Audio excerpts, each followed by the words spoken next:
مکمل طور پر 1 سال کے لیے رک گیا۔ لکھنے، دلچسپ چیزیں، فن اور تخلیق اور ادب کے متعلق گفتگو کرنا اس پر بذات خود عمل کرنے سے زیادہ آسان تھا۔ وہ صرف واحد نہیں تھی، کسی ایک نے حال ہی میں ایک کتاب اپنے ناول پر کام کرنا شائع کی ہے جو مصنفین کی جانب سے سماجی میڈیا کی ڈاک سے بھری ہوئی ہے، جو صاف طور پر اپنے ناولوں پر کام نہیں کر رہے ہیں۔ تحریر کرنا بہت سے تخلیقی عملوں کی طرح سخت ہے۔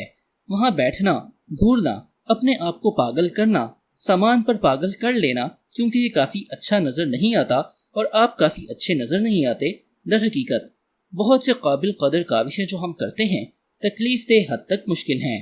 آیا یہ نئے ستارے کو نام دینا یا ہنر پر عبور حاصل کرنا ہے، لیکن باتیں کرنا ہمیشہ آسان ہوتا ہے۔ ہم یہ سوچتے نظر آتے ہیں کہ خاموشی کمزوری کی علامت ہے، اس کو نظر انداز کرنا موت کے مترادف ہے اور انا کے لیے یہ درست ہے۔ اس لیے ہم بات پر بات اور پھر بات پر بات کرتے ہیں جیسے ہماری زندگی کا انحصار اسی پر ہے۔ حقیقت میں خاموشی قوت ہے، خاص طور پر کسی بھی سفر کے آغاز میں، جیسے فلسفی کیرکیگارڈ نے تنبیہ کی۔ صرف گپ شپ متوقع اصل بات کا اندازہ لگاتی ہے اور بیان کرتی ہے ابھی تک ذہن میں کیا ہے، جو عمل کو روک کر کمزور کرنے کا باعث ہے، اور یہ وہ ہے جو گفتگو کے بارے میں چھپ چھپا کر نقصان دہ ہوتا ہے۔ کوئی ایک مرد یا عورت اپنے بارے میں بات کر سکتا ہے، حتیٰ کہ ایک بچہ بھی جانتا ہے کیسے گپ شپ کی جائے۔ اکثر لوگ حد سے زیادہ نفیس ہوتے اور فروختگی کرتے ہیں، اس لیے کیا چیز کامیاب اور کبھی کبھار ہوتی ہے، وہ خاموشی ہے۔ یہ خود کو جان بوجھ کر گفتگو سے باہر اور اس کے قانونی جواز کے بغیر زندہ رہنے کی اہلیت ہوتی ہے۔ خاموشی پر امن اور مضبوط کے آرام کی گھڑی ہوتی ہے۔ شرمن مشاہدہ کرنے کی اچھی حکمرانی رکھتا تھا۔ کبھی بھی دلائل نہ دو جو آپ سوچتے یا کرتے ہو، یہاں تک کہ آپ پر لازم آ جائے۔ ہو سکتا ہے تھوڑی دیر کے بعد ایک بدتر سبب آپ کے دماغ میں آ جائے۔ بیس بال اور فٹ بال کے بو جیکسن نے طے کیا کہ وہ ایتھلیٹ کی حیثیت سے 2 چیزوں کو آبرن میں پایا تکمیل تک پہنچانا چاہتا ہے۔ وہ ہیئرز مین ٹرافی کو جیتے گا اور NFL کے ڈرافٹ میں پہلا نمبر ہوگا۔ کیا آپ جانتے ہیں اس نے اسے کس سے کہا تھا؟ کسی سے نہیں، بلکہ اپنی ایک خاتون دوست سے۔ جنگی حکمت عملی کی لچک میں خاموشی نہ صرف فائدہ مند ہوتی ہے جبکہ دوسرے چپڑ باتیں کرتے ہیں، یہ نفسیات بھی ہے۔ شاعر ہیز وائڈ اسے اپنے دماغ میں رکھتا تھا جب اس نے کہا تھا، ایک آدمی کا بدترین خزانہ کفایت شعر زبان ہے۔ باتیں ہمیں گھٹا دیتی ہیں۔ گفتگو اور کام ایک جیسے وسائل کے لیے جنگ کرتے ہیں۔ تحقیق بتاتی ہے جبکہ مقصد کا تصور اہم ہوتا ہے۔ خاص نقطے کے بعد ہمارا دماغ حقیقی ترقی کو پریشان کرنا شروع کرتا ہے۔